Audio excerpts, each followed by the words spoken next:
हम मर जाएंगे, अपना घर नहीं छोड़ेंगे, कहीं भी चले जाएंगे, पर हम घर नहीं छोड़ेंगे, नहीं छोड़ेंगे हम। हमें सरकार सारे लोगों को जान से मार दे। अगर हमारा घर उजाड़ने से पहले हम लोगों को जान से मार दे, हम मरने को तैयार हैं। अब भैया तुम बचाओगे सब लोग तो ही तो बचेंगे हम ऐसे कैसे बच जाएंगे? ऐसा तो हमें पूरे गाँव को जहर दे दला कर। स्वामी जी से, मोदी जी से, सभी से निवेदन है कि हमारे गांव को बेदखल होने से बचाएं। 7-8 हजार जनसंख्या यहाँ पर है, कहाँ जाएगी ये जनसंख्या? किसके घर में जाएगी ये जनसंख्या? लोग बेघर से बेघर हो जाएंगे। ये जो भूमि है ये इन फिरोजपुरियों ने अतिक्रमण करके कब्जाई हुई है, ऐसा। नमस्कार दोस्तों, मैं आपका अपना हिमांशु ठाकुर और आप देख रहे हैं आपका अपना चैनल यूटी न्यूज नेटवर्क। दोस्तों, इस वक्त मैं मौजूद हूं हमारे अपने शहर काशीपुर के मानपुर रोड स्थित फिरोजपुर गांव में, जिसको अगले 3 महीने के भीतर खाली करने के आदेश हमारे high court, Nainital high court ने जो है दे दिए हैं। दरअसल मामला कुछ इस प्रकार का है कि हमारे काशीपुर के फिरोजपुर गांव में लगभग 800 दलित परिवार बीते कई दशकों से यहां पर अपना बसेरा करके रह रहे हैं। ऐसे में अब जो है हाई कोर्ट नैनीताल ने जो है उनकी डबल बेंच ने एक आदेश पारित किया है कि ये जो फिरोजपुर गांव में लगभग 100 एकड़ की कृषि भूमि है और लगभग 5 एकड़ की आवासीय भूमि है, ये भूमि फिरोजपुर गांव के इन निवासियों की नहीं है, बल्कि ये जो भूमि है ये इन फिरोजपुरियों ने अतिक्रमण करके कब्जाई हुई है, ऐसा हाई कोर्ट का कहना है। और ये कब्जाई हुई भूमि इन फिरोजपुर गांव के निवासियों को जल्द से जल्द अगले 3 महीने के भीतर खाली करके चले जाने का आदेश आ गया है। अब जैसे ही ये आदेश आया है तो ये फिरोजपुर गांव के जो तमाम दलित परिवार हैं, जो सैकड़ों दलित परिवार हैं, उनके हृदय की जो धड़कन है कहीं ना कहीं वो भी रुक गई है, क्योंकि यहाँ कोई भी इतना संपन्न परिवार से नहीं है कि भाई उनको अगर घर से बेघर कर दिया जाए तो वो यूं ही अपना नया बसेरा बना लेंगे। क्या आश्वासन देकर के जा रहे हैं लोग और क्या उम्मीदें लग रही हैं? हमारे से तो यही कह के जा रहे हैं, हम आपको बेदखल होने नहीं देंगे, आपको उजड़ने नहीं देंगे। हमारी माननीय मंत्री और सभी धामी जी से, मोदी जी से, सभी से ये निवेदन है कि हमारे गांव को बेदखल होने से बचाएं। अच्छा, क्या करते हैं आप? बस मजदूरी का काम है और खेती बाड़ी है। अच्छा, यहाँ आपकी जो भूमि जा रही है हाई कोर्ट के आदेश के बाद, केवल उतनी ही आपके पास भूमि है या फिर और भी कोई संपत्ति, पैतृक संपत्ति कुछ है? बस पैतृक संपत्ति हमारे पास कोई नहीं है, यही संपत्ति है, यही हमारा सब कुछ है। अच्छा, हमारे पास इसके अलावा कोई संपत्ति नहीं है। इस गांव को हमारे को नहीं उजड़ने दिया जाए, क्योंकि आज इस गांव में 40 परिवारों का मामला नहीं है, 40 पट्टेदारों का नहीं है। आज यहाँ पर कम से कम 800 परिवार हैं और 800 परिवारों को अगर गुणा करेंगे 6 और 7 से 7-8 हजार जनसंख्या यहाँ पर है, कहाँ जाएगी ये जनसंख्या? किसके घर में जाएगी ये जनसंख्या? लोग बेघर से बेघर हो जाएंगे। हमारी सरकार से, माननीय मुख्यमंत्री से यही मांग है, जब तक न्यायालय जो भी आदेश दे उससे पहले हमारा कोई नियम बना दे ताकि हम वहीं बसे रहें। अम्मा, क्या हो गया गांव में? कैसे आप लोगों को बाहर निकालने की बात चल रही है? हमारे गांव में इतना बुरा हो रहा है कि कहीं नहीं हो। हम मेहनत मजदूरी करके इस गांव में और खा लेते हैं, बड़ा महंगाई में पेट पल रहे हैं।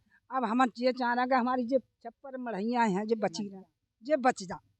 हाँ, लेकिन बचने की कंडीशन लग नहीं रही है, क्योंकि 3 महीने में आपको निकलने के लिए कह दिया है। हाँ, ये 3 महीने में निकाल दो तो हम कहाँ जाएंगे? हमारा तो कहीं ठिकाना भी नहीं है, एक पैसा का भी ठिकाना ना है। बीमारी में भी लगा, में बालकों के पेट भी पाले, कहाँ से पाले? चलिए ठीक है जी। अम्मा, क्या करती हैं आप? क्या करती हैं आप? मैं तो मजदूरी कर रहे हैं, खाना है भैया। अच्छा, आपकी तो तबीयत भी जो है देख करके बड़ी खराब नजर आ रही है। आप क्या मेहनत मजदूरी करते हैं? आप क्या करेंगे? कुछ ना, अब तो आंखें बन पाई है। आंखें बनवाई। अच्छा, गांव आपका जो है यहाँ से उजाड़ने की तैयारी शुरू हो गई है। क्या कुछ बताया किसी ने कि यहाँ से आप लोगों को कहाँ भेजा जाएगा, कहाँ जाएंगे? कुछ ना बताया हमें, कुछ ना बताया किसी ने भी, कुछ नहीं क्या बताया। उम्मीद है अब आपको? हमें तो कुछ उम्मीद ही ना लग रही भैया हम बचने की। देखो जब नेता तो लगातार आ रहे हैं, कोई तो उम्मीद देकर जा रहे होंगे। आ रहे हैं नेता, रोज आ रहे हैं, मगर समझा ही रहे हैं, सब समझा कर जा रहे हैं, सब समझ जा रहे हो? अब का समझे? जब हम तो जब समझेंगे 3 महीने निकल जाएंगे, जब हमारा काम ना उजरेगा तब जब सोचेंगे हम तो। भैया तुम बचाओगे सब लोग तो ही तो बचेंगे हम ऐसे कैसे बच जाएंगे? ऐसा तो हमें पूरे गांव को जहर दे दो लाकर, जहर दे दे लाकर। जी, क्या कहना चाह रहे हैं जी? इससे तो हमें सरकार सारे लोगों को जान से मार दे। अगर हमारा घर उजाड़ने से पहले हम लोगों को जान से मार दे, हम मरने को तैयार हैं। ये कैसी बात कर रहे हैं आप? सरकार के लिए और भारत की जो जितनी भी जनता है, चाहे वो गरीब हो, चाहे वो अमीर हो, चाहे वो दलित हो, चाहे वो सवर्ण हो, हीरे से भी ज्यादा कीमत जनता की। आप कह रहे हैं कि हमें ऐसे ही गोली मार दें? और फिर क्या करें, जब हमारे घर उजाड़े जाएंगे तो हम कहाँ जाएंगे? रोडों पर कहीं रहने नहीं दिया जाता, घरों में हमें रुकने नहीं दिया जाएगा, और बच्चे हमारे कहाँ जाएंगे? अनपढ़ गंवार लोग हम रह रहे हैं यहाँ पर। नहीं तो हम तो सरकार के सामने अपने घुटने टेक करके अपनी जान देने के लिए तैयार हो जाएंगे। चलिए, नहीं जी, उन लोगों ने नोटिस भी नहीं भेजा, उन्होंने कोई भी हमें पते नहीं दे और गांव खेलने की सोच ली। अच्छा, कोई आपको पहले जानकारी नहीं दी? कुछ नहीं दी, कुछ नहीं दी। अब हम कैसे जामे, कहाँ जामे? नन्हे नन्हे बच्चों को लेके महापूस के जाड़े पड़ रहे हैं, और इन बच्चों को ढोर डंगरों को कहाँ डालेंगे ले जाके? और हमारी छत बचनी चाहिए, लेकिन हमारा। अच्छा आंटी जी, हमारी जो सरकार है उत्तराखंड की, वो कहती है कि हम गरीबों की सरकार है, हम दबे कुचले और पिछड़ों की सरकार है, लेकिन यहाँ 800 दलित परिवारों के रहने पर बनाई है, उनको यहाँ से उठा करके कहीं फेंक देने की बात आ गई है। तो ऐसे में क्या कहना चाहेंगे? हम मर जाएंगे, अपना घर नहीं छोड़ेंगे, कहीं भी चले जाएंगे, पर हम घर नहीं छोड़ेंगे, नहीं छोड़ेंगे। हम सरकार से लड़ाई पूरी लड़ेंगे, अपना घर नहीं छोड़ेंगे। लेकिन सरकार के लोग खुद कह रहे हैं कि हाँ हम आपके साथ हैं, लेकिन अभी कुछ पता नहीं है, गोलमोल कोई नहीं हो, हम घर नहीं छोड़ेंगे, अपना सड़कों पे बैठ कर अपने घर में जान दे देंगे, अपने घर नहीं छोड़ेंगे। हमारे जमान बच्चे अपने बच्चों को लेकर कहाँ जाएंगे? मेहनत मजदूरी करते हैं, शाम को लाते हैं, सुबह को अपने बच्चों के। बच्चे क्या करते हैं? बच्चे कुछ नहीं, मजदूरी करते हैं। बच्चे भी मजदूरी करते हैं, आप लोग भी मजदूर। अच्छा, इसके यहाँ के अलावा कोई और भी आपकी कुछ संपत्ति है, कोई प्रॉपर्टी? कुछ नहीं है, सब मजदूर लोग हैं, कुछ नहीं है। आइए थोड़ा इधर चलते हैं जी, आगे आ जाइए। आंटी क्या करते हैं आप? हम क्या करें, मजदूरी करते हैं, छोटे छोटे बच्चे हैं भाई, सुबह को जाते हैं मजदूरी करने और मजदूरी करके लाते हैं, अपने घर में खा लेते हैं। हमारा घर भी नहीं रहेगा, हम कहाँ जाएंगे? बताओ कहाँ क्या करेंगे? हम छोटे छोटे बच्चे, हम कहाँ लेकर पढ़ेंगे अपने बच्चों को?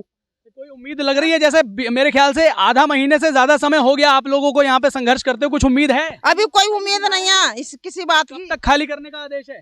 ये 3 महीने का समय दे रखा है। 3 में 1 महीना तो खत्म हो गया। 1 महीना खत्म हो गया, 2 महीना बाकी रह गए हैं। और बताओ हम इन बच्चों को लेकर कहाँ जाएंगे? छोटे छोटे बच्चे, इतनी ठंडा हो रही है, क्या करेंगे हम? हाँ, क्या कह रही थी? मैंने तो कह दिया जो कहना। जो कहना था, हाँ, हमें तो यहाँ ही रहना है, हमारे तो घर मड़िया बची रहे। हाँ, और हमें कहीं कोई चारा नहीं है, कोई जमीन है ना जायदाद, कुछ नहीं है। हम इसमें अपना, हमारी सिर की छत बच जानी चाहिए, हम तो ये चाह रहे हैं। हाँ, चलिए वो बात तो ठीक है। गंगा जी में तो हमारी जमीनें कट गई, यहाँ का बस है, यहाँ से भी हमें उखेड़ रहे हैं। बताओ कहाँ जाएंगे? बताओ जिस समय आप लोगों को ये जमीनें दी गई थी, मेरे ख्याल से 1976 में, तब से आप लोग यहीं रह रहे हैं? रह रहे हैं, जब से यहीं रह रहे हैं। उस समय क्या बोल के दी गई थी यूपी सरकार के द्वारा? क्या पट्टे मिलेंगे, पट्टे मिलेंगे, आप लोगों को बसाया जाएगा ये बोल करके जमीन? ये बोल के गए। हाँ, ये बोल कर। आज आप लोगों को जो उजाड़ा जा रहा है, क्या बोल के उजाड़ रहे हैं? अब जाओ यहाँ से, जाओ यहाँ से, बस 2 शब्द कह दिए और जाओ यहाँ हाँ, से। उतने में ही कहानी खत्म है। कोई उम्मीद लग रही है कि कुछ अभी तो कोई उम्मीद ना, 2 महीने आने दो भैया, जब पता चलेगा। अच्छा, आज विधायक जी आए थे, आंटी क्या कह के गए? वो यही कह गए कि देखो जहाँ तक हमें कोसत पैरवी होगी, वहाँ तक हम तुम्हारी कोसत पैरवी करेंगे। हाँ। अच्छा भाई साहब, एक बात बताइए, जरा आगे आ जाइए। यहाँ पर जो तमाम नेता जिन्हें आप जैसे लोगों ने चुन करके ऊपर भेजा है, वो आपको आकर के कह दे रहे हैं कि हाँ हम प्रयास करेंगे। आप मेरे को ये बताओ कि उन नेताओं को प्रयास करने के लिए चुना था या काम करने के लिए चुना था? वो तो आश्वासन दे रहे खाली। हाँ। क्या हाँ तुम्हारा काम करवा देंगे, जमीन बचवा देंगे, कुछ होगा। यहाँ पर आपके दलित समाज की जो हितैषी, जो तमाम दलित समाज का नाम ले लेकर के अपनी राजनीति चमकाने वाले कुछ इस प्रकार के लोग पहले खूब नजर आया करते थे, उनमें से कोई नुमाइंदा आता हुआ नजर आ रहा है? कोई नहीं आ रहा। कोई नहीं आ रहा। कोई नहीं। दलितों का दर्द सुनने सब वोट देते हैं, बीजेपी को देते हैं, सब कुछ हमारी सरकार है, कुछ भी है। बहुत उनकी सरकार बलबूते हैं हम खाली। हाँ जी, बीजेपी को वोट आप भी देते हैं? हाँ जी। लेकिन बीजेपी की सरकार में बेघर होने की नौबत आ गई है। हाँ बिल्कुल आ गई सर। तो क्या रहेगा आगे का? आएगा तो सर सरकार ही करेगी जो कुछ करना है। सरकार तो करेगी, लेकिन सरकार ने मान लो आप लोगों को बेघर करने का निर्णय अगर ले ही लिया है और हाईकोर्ट ने आदेश दे ही दिया है, तो आगे के लिए आप लोग क्या सोचेंगे? साहब क्या सोचना है इसके बारे में? अगर हम अनपढ़ आदमी हैं तो जो जंगलात वाले जो कहते हैं इस बात के लिए, तो सरकार के फेरबंद में ये तो कह सकते थे कि अनपढ़ आदमी है ना, हमें नोटिस दे में भाई क्या चीज है, क्या मतलब लीज जमा करनी है, कुछ भी करना है तो ये तो सरकारी बताएगी ना। कोई नोटिस नहीं आया, कोई जानकारी नहीं दी गई, सीधे आदेश दे दिया। आदेश दे दिए, डायरेक्ट आदेश दे दिए एकदम। आदेश से पहले बताया तो होगा, समय पे आते तो। कुछ नहीं बताया, कुछ नहीं, कोई नहीं आता ना। सीधे किस तरीके से आदेश आया आपके पास? ये आया था मोबाइल पे आया था। मोबाइल पे आया था सभी के? हाँ सभी के। कितने सालों से यहाँ रह रहे हैं काशीपुर में? यहाँ हम 1976 से रह रहे हैं सर। 76 से आप रह रहे हैं? जी, जबकि हमारा जन्म जो है 1979 है। जब से हम यहाँ रह रहे हैं, जब से हमने यहाँ जन्म लिया है तभी से रह रहे हैं। हमारी सरकार से यही गुजारिश है कि हमारे परिवारों को देखते हुए और सरकार हमारे बारे में सोचे, हमें उजड़ने ना दिया जाए। यही मेरी सरकार से गुजारिश है। हमारे सभी परिवारों को, हमारे बच्चों को देखते हुए, हमारी गरीबी हालत को देखते हुए सरकार हमारी तरफ देखे और हमारे भले के बारे में कुछ नया नियम लागू करे। लोगों के नाम के पट्टे हैं 45, हमने पट्टों की जमीन खरीदी है, उस हिसाब से हमने अपने घर बनाए हैं।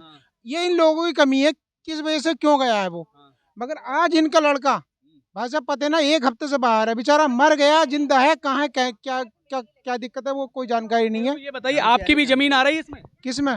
जमीन तो पूरे गांव की आ रही है। 110-15 एकड़ जमीन है समथिंग, जहाँ तक मुझे पक्का जानकारी नहीं है। वो पूरा गांव आ रहा है उसमें। वो 45 पट्टों में हम लोग भी आ रहे हैं, हालांकि हमारे नाम का पट्टा नहीं, मगर पट्टे की जमीन खरीदी है हमने, तो पूरा गांव आ रहा है उस व्यवस्था से देखा जाए तो। अब आप लोग भविष्य के बारे में क्या सोच रहे हैं, क्योंकि आपका भविष्य अंधकार में जाता हुआ नजर आ रहा है? देखो, हमसे तो इस टाइम तो मोदी सरकार की हमसे गुजारिश है, हम तो उनसे ही कहेंगे कि साहब हमारे प्रधानमंत्री हमारे गांव को बचाएं। ये हम उनसे हाथ जोड़ के विनती करते हैं कि हमारे गांव को बचाने की कोशिश करें। इस गांव में कम से कम 1500-2000 के वोट के समथिंग है, हम उनके सपोर्ट में दिन रात तैयार हैं। हमारा गाँव बचना चाहिए, हम उनके लिए दिनों रात तैयार है साहब। बस ये हमारे। बहुत धन्यवाद। तो साथियों, आपने सुना, ये काशीपुर का फिरोजपुर गांव, जहां लगभग 800 दलित परिवारों की जो जमीन है और उनका जो घर द्वार है, वो हाई कोर्ट की डबल बेंच के आदेश पर अब उजड़ने को तैयार है। लेकिन अब ये जो गांव की दलित जनता है, जो लोग हैं, जो गरीब गुरबा लोग हैं, ये गुहार लगा रहे हैं हमारी सरकारों से और हमारे शासनिक अमले के आला अधिकारियों से कि हम आपके साथ हर वक्त, हर परिस्थिति में कंधे से कंधा मिलाकर चलने को तैयार हैं। बस आज हमें आपकी छोटी सी ज़रूरत है, हमारी इस ज़रूरत को पूरा करने के लिए थोड़ी सी कोशिश ज़रूर कर दीजिए।